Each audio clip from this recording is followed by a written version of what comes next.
To scan and connect your P2500iEBT generator to the Polaris mobile app, follow these steps. Begin by scanning the QR code on the side of the generator to download the Polaris app from the Apple or Google Play Store and create or log into your Polaris account.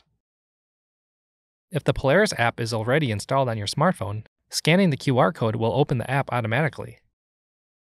If there are no vehicles or devices in your garage, press the plus button to add your generator. Then, add your generator by using a Bluetooth connection. Turn on the Bluetooth feature in your smartphone settings. Open the fuel valve and set the engine switch to on. Do not start the generator. When the generator model number appears on the phone screen, tap to add. Next, customize the name of your generator for easy reference within the app.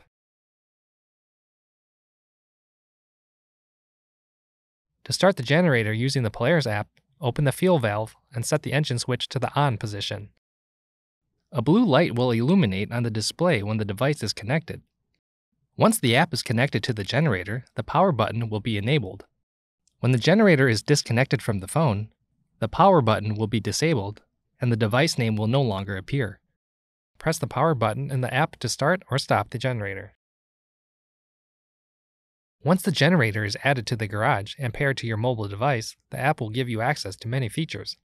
Model number, digital gauges which include fuel level, power output, and runtime. Power button, generator name, additional digital gauges, owner's manual, accessory store, and service and support menu. For more information, see your authorized Polaris dealer or visit PolarisPower.com.